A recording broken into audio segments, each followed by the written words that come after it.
Whether you're a rights holder or a brand, events present a unique set of challenges in executing sponsorship well. And joining us to help navigate event sponsorship and enjoy success is Roberta Vigilance. And since 1997, Roberta, through her event planning company, Vigilance Style Grace, has consulted and taught how to plan sponsored events and secure sponsors from local through to corporate brands. Roberta is also an author of many books which focus on various areas of event sponsorship. Here's Roberta. Roberta Vigilance, welcome to the show. Thank you for having me. We always kick off with a few easy icebreaker questions. Every guest gets the same couple of icebreaker questions just to help the audience get to know you a little bit better and start off on an easy foot, so to speak. And the first question for you, the first icebreaker question is, if you could be anyone else in the world for a day, who would you be and why? I would be Daphne Hall. In her days and the days of her mother, I'm sure it must have been almost impossible to own anything or share her vision with people who were used to the same old, who did things the same and probably expected a different outcome. Daphne was innovative, not only as a woman, but a woman of color.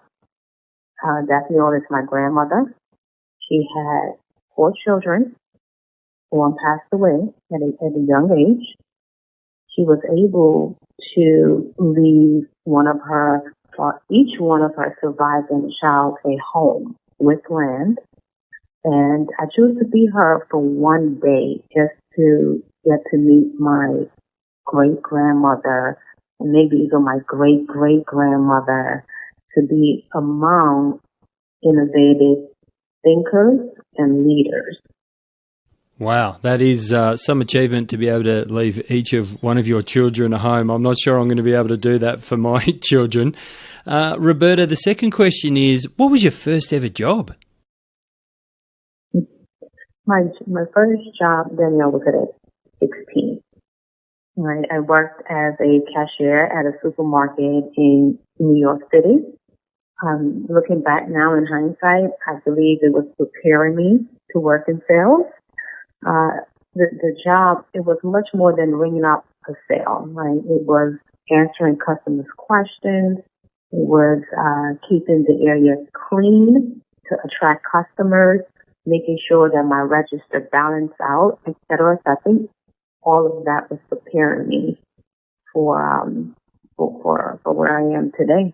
Very good. And I think a lot of people have started in jobs like that, and it does set you off on the right foot and the right direction. You're now, fast forward a fair while, you're now the owner of Vigilance Style Grace. How long ago did you launch the business and how did it come about?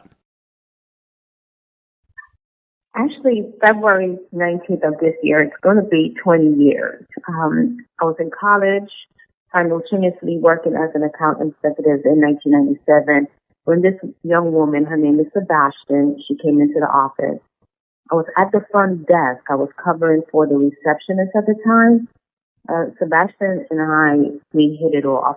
She noticed my accent and asked me where I'm from. I told her I was raised in Guyana, and she had a very bold accent. I know she was Jamaican. Long story short, she explained to me that she's working on a project and she was very shy when it came to approaching celebrities. And she asked me if I would help her approach celebrities for her calendar. So I told her yes. During working on the project, I met a lot of not only the celebrities, but the people who worked behind the scenes. I noticed they were actually the real movers and the shakers who made up the celebrities. The celebrities, they were just like products, right? Made up by managers and photographers, the makeup artists and such. So while in college, I was studying small business marketing and management. I was part of a school club.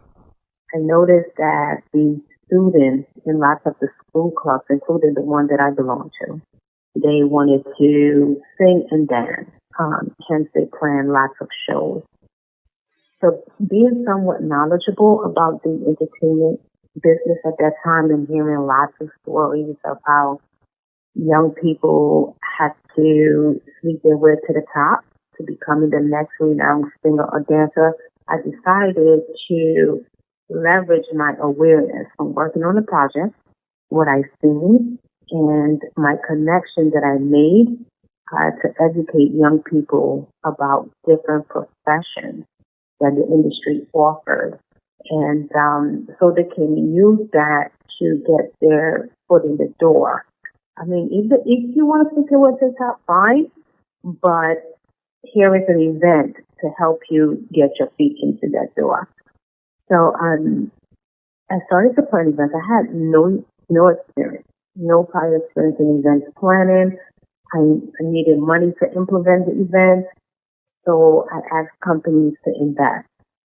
I didn't realize I was using the wrong word until I approached the corporate brands to invest in my events. And as fast as I asked them to invest, the faster they showed me the exit sign.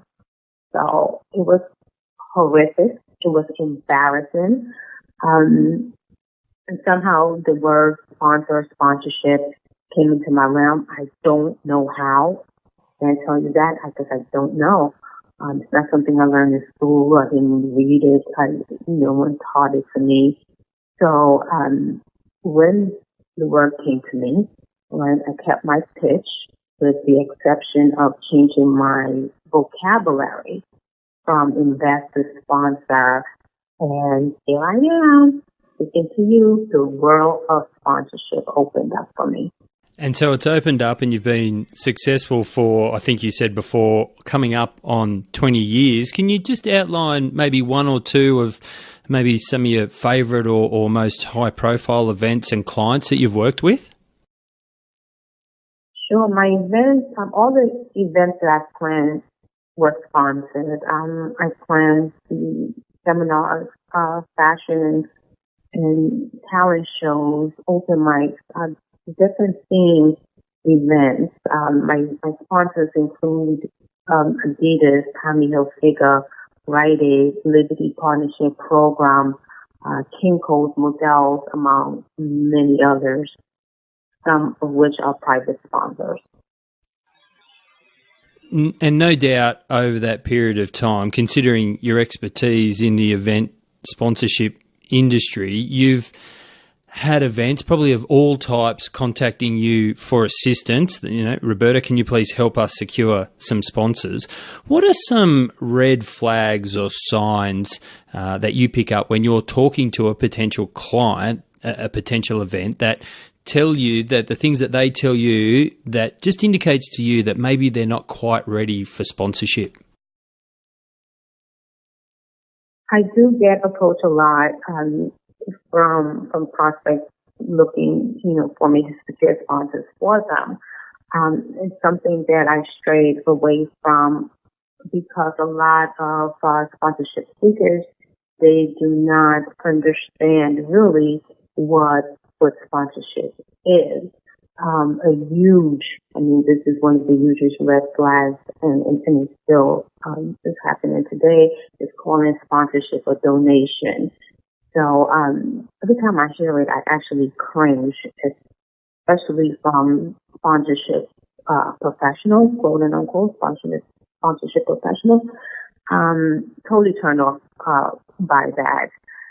Another thing is some individuals think sponsorship is only about putting out banners or giving the sponsor a shout out or placing the sponsor's logo on a website, to actually not finding any value in in-kind sponsorship. So, for example, a sponsorship seeker might say, I need airline tickets for my headliner to attend my event, let's say at Qantas Airways. To sponsor the tickets because their seats were going to be empty anyways. So why not, sponsor the event?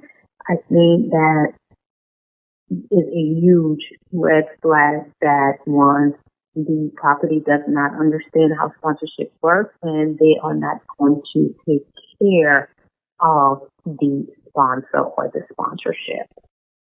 And so following on from that, when some of those flags get raised or you get some indications that an event may be not quite ready for sponsorship, how do you actually go about addressing those areas of concern so that they actually can be ready and in turn be successful with sponsors? Glad you asked. I actually offer, I usually let them know, I don't do it for you. That's one thing. I also let them know, advise them to become educated on what sponsorship is, right?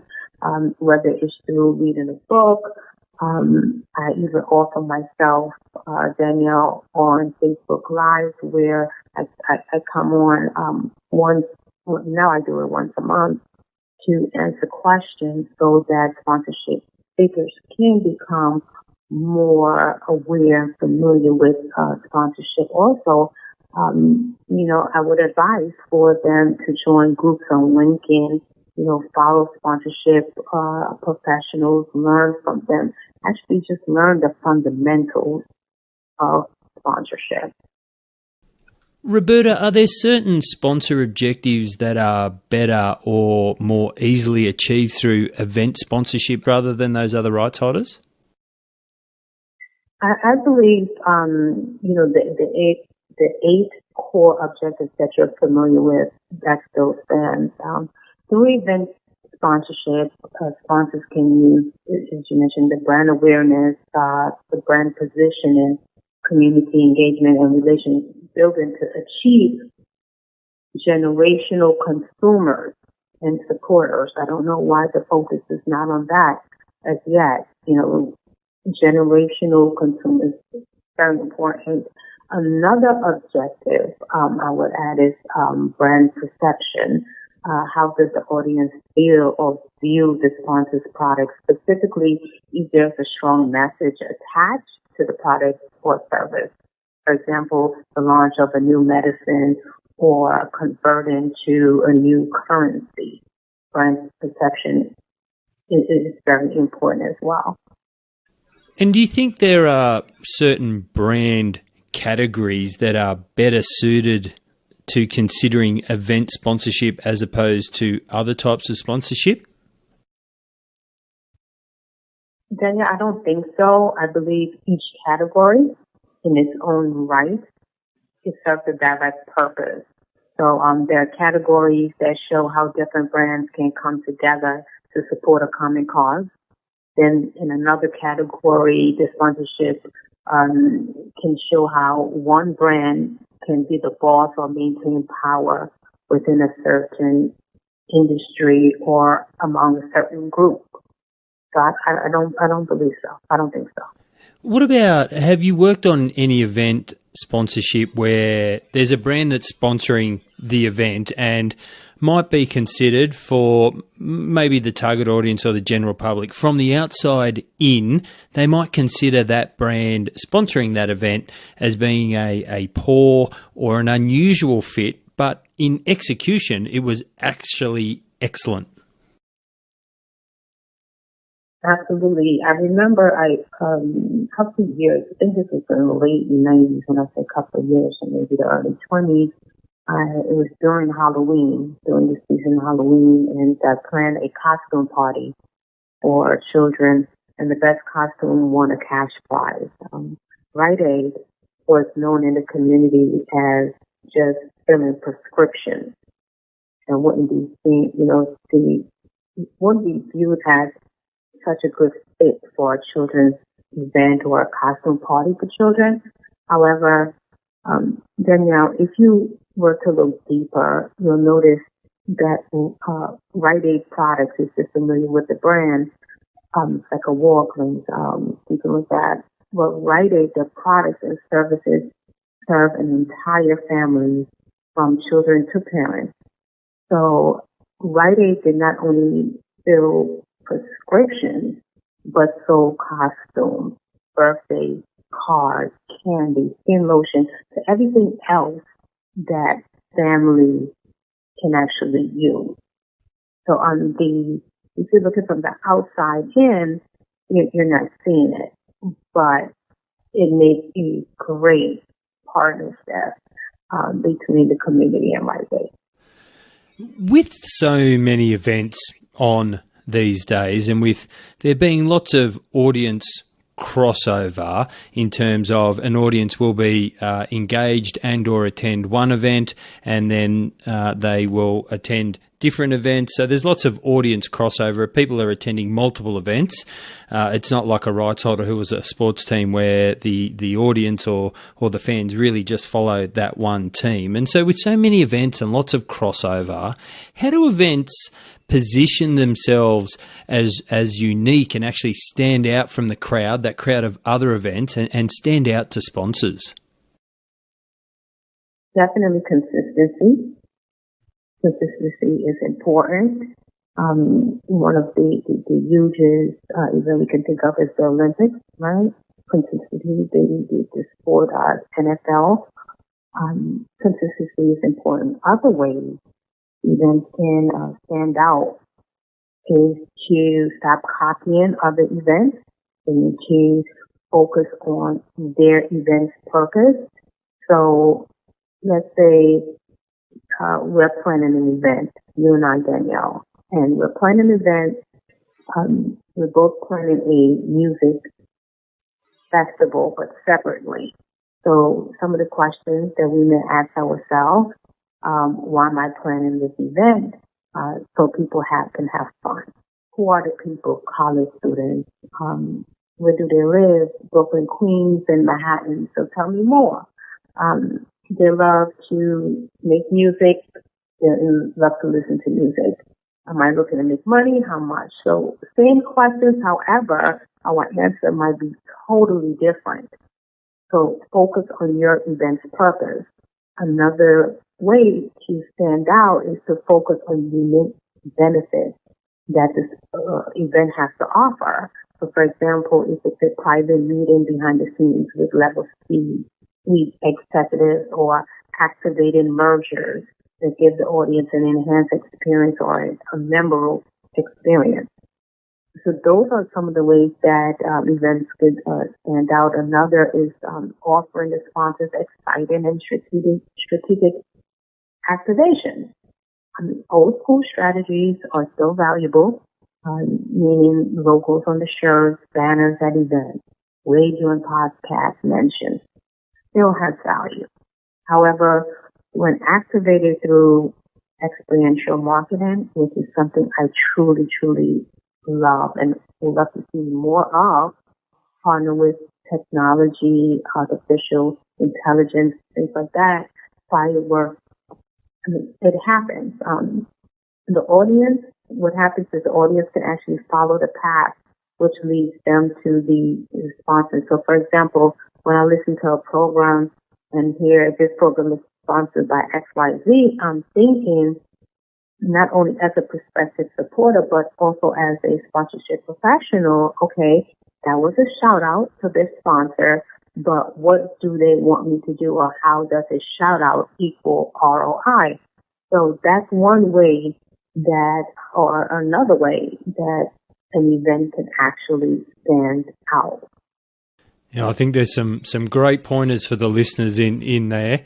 When sponsoring events, there's always that great opportunity to, from a brand's perspective, to activate your sponsorship as the event happens. And that event might just be a couple of hours or it might be a couple of days long. But there's always that great opportunity to activate your sponsorship as the event happens, as it is live. But there are also non-event occurring benefits that are usually included in the sponsorship and need activation. How does event activation around those differ from non-event activation? It is true. All benefits are not activated during the event. Right? A good example is sales generation. It can take months to convert warm leads into clients if you're not doing on-site sales.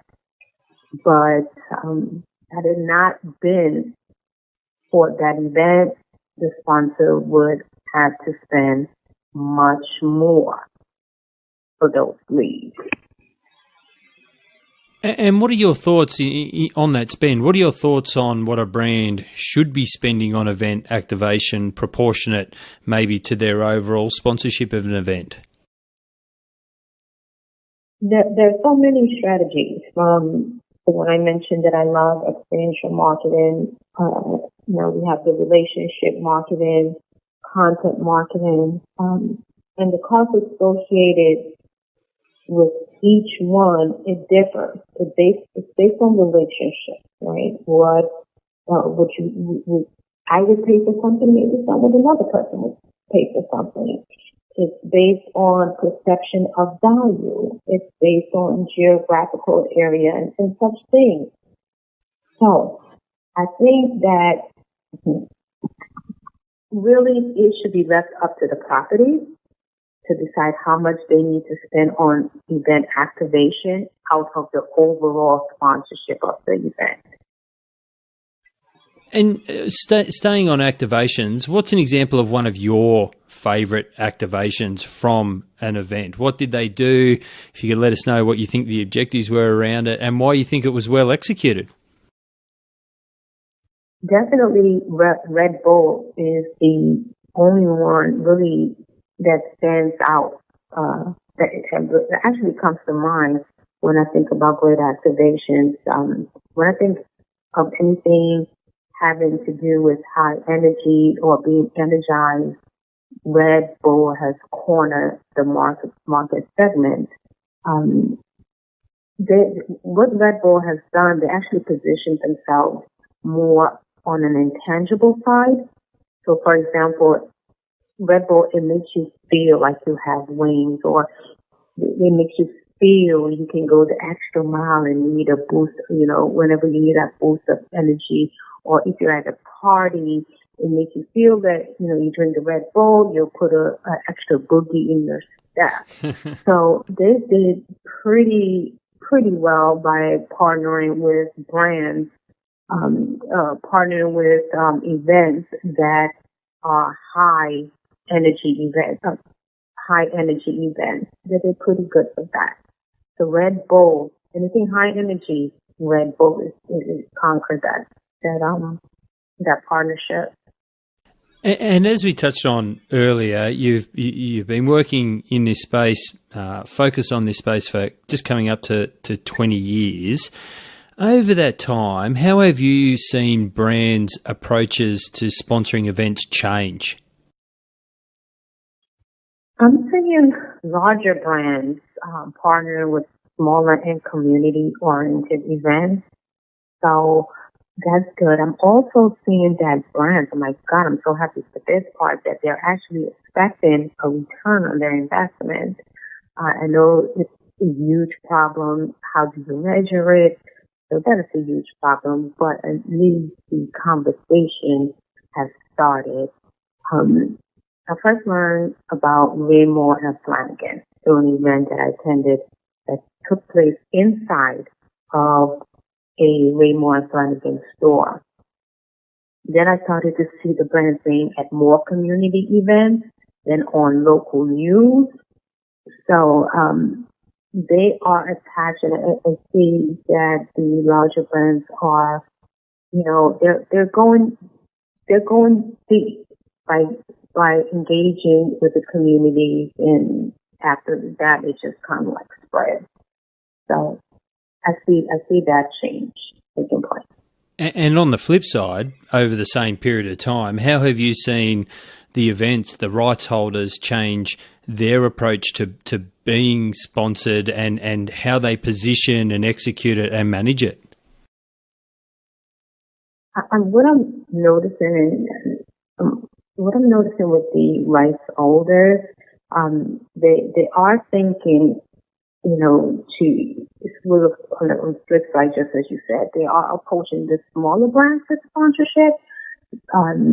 They're not all rushing the larger brands, which is good because, small brands, they do need someone who has the influence or who can actually take them into a new market or expand their market or whatever that brand is looking for.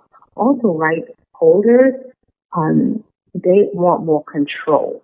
whether it's control over the content, the direction of where they're taking the event. They want more control.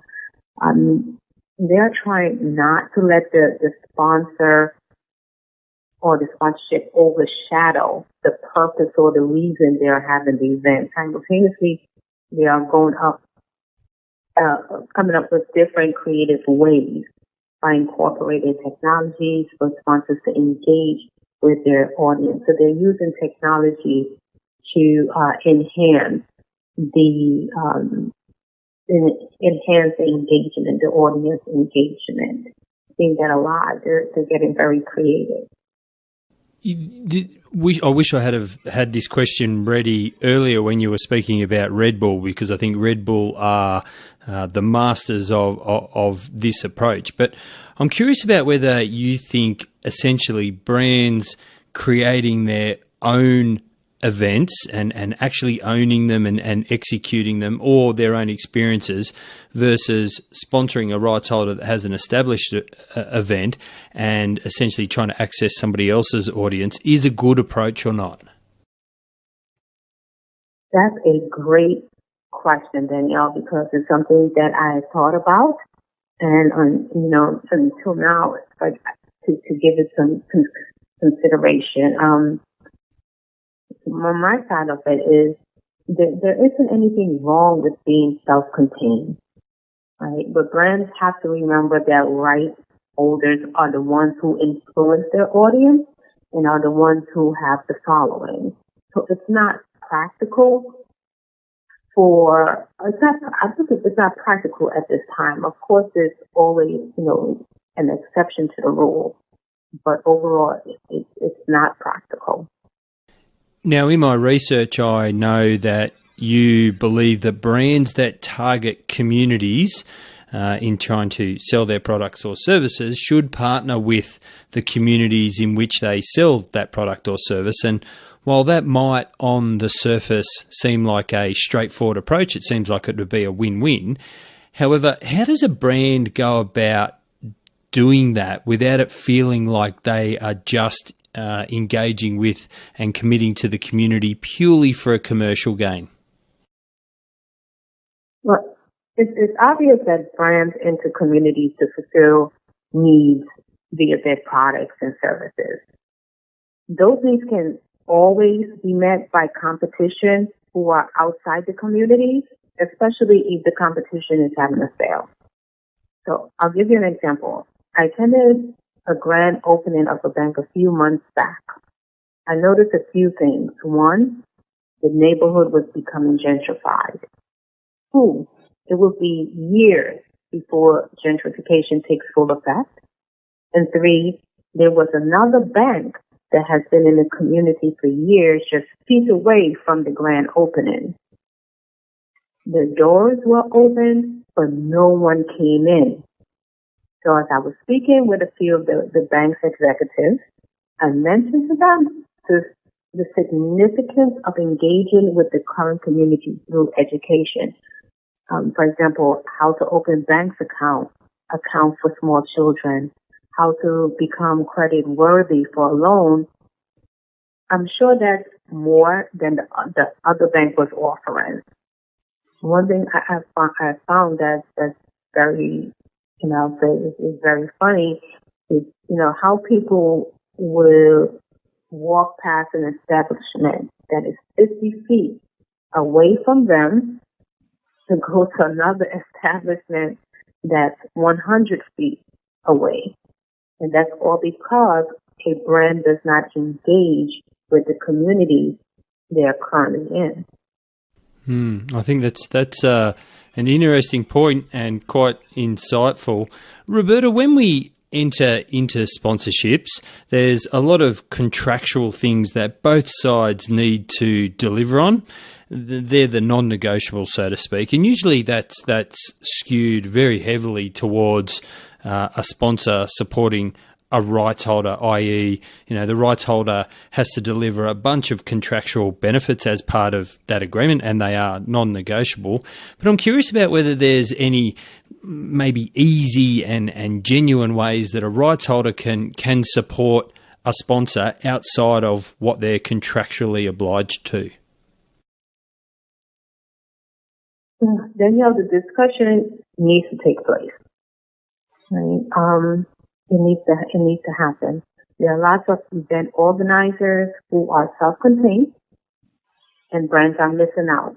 For example, one of the biggest events that became a household name in the States was Soul Train.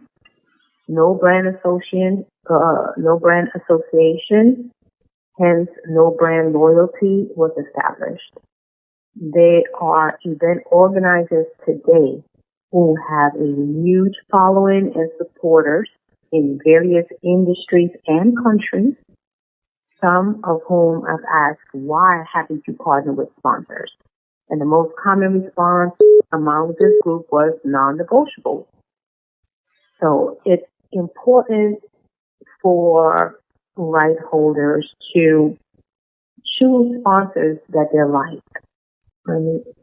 So once you've done that, rights holders can convey a sponsor's message in ways that a sponsor doesn't know how to or doesn't have access to. They can demonstrate their loyalty, and this is right holders, by shopping with their sponsors, despite of self-promotion of the competition. They can encourage their family and friends to support the sponsor. They can donate to the sponsor's nonprofit organization or rally with the sponsor around a cause that they care about, join the sponsor's group offline or online. And you can even attend other sponsors' other events that supported or sponsored by the sponsor.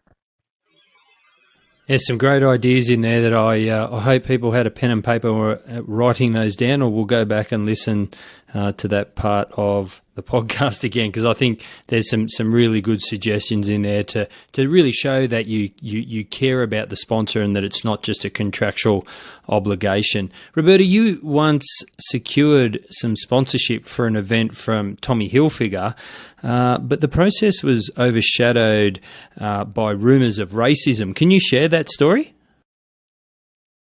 Sure. The reason I solicit Tommy Hilfiger for sponsorship is because of the rumors of racism. This was, again, in the late 1990s, so maybe the early 2000s, and I was planning a fashion and talent show for children. So I thought my event would be a good outlet to convey that the rumor was false, after meeting Tommy Hilfiger in prior months before the rumor. And in the meeting, I never had an inkling that Tommy Hilfiger was racist. The person who introduced, who actually made that meeting happen, was an African American. And when you look around Tommy Hilfiger's office, you see a lot of other African American people working there.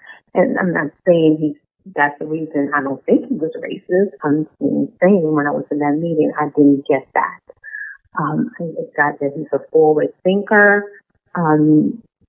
So before, or I should say during the event that I planned, before introducing the Tommy Hilfiger segment in the show, I incorporated a conversation piece to speak to the audience about the rumor.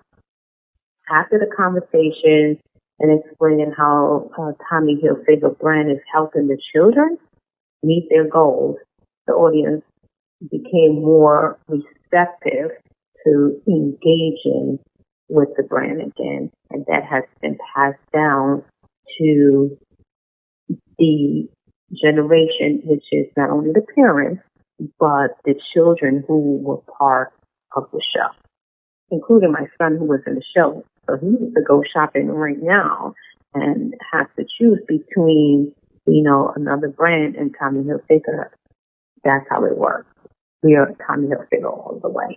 Yeah, it's an interesting story because it the emotional connection and the positive perception of the Tommy Hilfiger brand is probably stronger because those rumours happened, albeit false, but then were worked through, and actually by addressing those rumours had the opportunity to really go more deep into the story about how they help the community. I think it's an interesting process. Now, Roberta, you're the author of the book How to Secure Sponsors Successfully, and while the title is very descriptive, and with my marketing background, I love that. I love businesses and products and services that have a descriptive name. We know instantly what they're going to do. So I love the title, How to Secure Sponsors Successfully. And while that title is descriptive, can you expand on what's in the book? Yes, thank you, Danielle. The book was meant to be straight to the point and simple, easy to understand, and to follow for securing sponsors. The book speaks about common sponsorship terms, right? It mentioned, as I mentioned earlier, I was using the wrong word, so doors were closed in my face. So common sponsorship terms, sponsorship speakers need to know.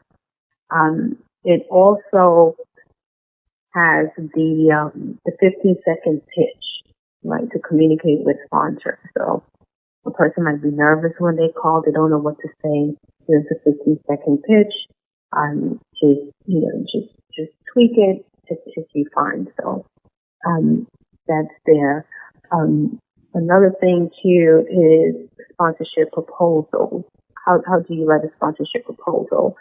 No way it should be. My thing is, you don't need to be long and drawn out.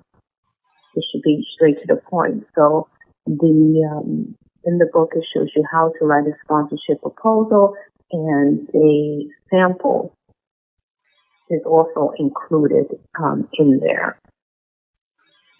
And the book's in its third edition. What are some of the differences or changes in approaches that are now in the third edition of the book compared to the first and second editions? How has it changed? How has it changed and evolved? Yeah, sponsorship continues to evolve. As you know, a huge problem and a hot topic in the sponsorship industry is ROI, return on investment. How do we know if the sponsorship is working? How can we tell if we are using the right activation to reach the expected outcomes? Things like that. So the third edition, it addresses that. It addresses that issue. One of the major additions in the third edition is VEMIS. It's called VEMIS. VEMIS is a metric that lets us know if the sponsorship will be successful before activating the sponsorship. And it also lets us be mindful of what we're measuring. Is it shift? Is it numbers? What are we really measuring here? The first and the second edition, I learned a little bit more about my readers and the type of events that they plan. So I shared the importance of having insurance and the other types of professionals that they can work with to build more equity, I should say, in their events and to get better results. Then there is the conclusion in the third edition that I did not put in the other books, that is very dear to me. That gives readers some insight of what type of personalities they can encounter when prospecting for sponsorship and how to get past it. And also included is an update in the shift in category. You rightly noted that sponsorship is continually evolving. Do you think event sponsorship will change much in the foreseeable future? Where do you see it going? From where I started, or from when I started, it has changed. Sponsorship professionals have become more open to new partnerships and are straying away from the same old. For those who decide to remain stuck and refuse to take part in change, there will not be room for competition, for dominating a certain market. I look forward to the change as it helps consumers and supporters with better shopping and engaging experience, living better lives, and to building more strategic relationships with brands and communities as well that result in, of course, win-win partnerships. Moving back to the book and your other books, you better give them a bit of a plug. Where can people go to buy the book or any of your others? The book is found on events and sponsors.com. And when you go there, you'll see a menu that says books, and you'll click on there. You'll see, you'll choose which book you want, and you click on it, and it will take you to the page where you can make your purchase. And of course, for the listeners, we'll put a direct link to that for you in the show notes. Roberta, if people want to get in touch with you or find out more about events and sponsors and the work that you do and how you can help people, what can they do? They can send me an email at info@eventsandsponsors.com or visit me online at www.eventsandsponsors.com. Roberta Vigilance, owner of Vigilance Style Grace, thank you so much for taking us inside event sponsorship. Thank you so much for having me, Danielle.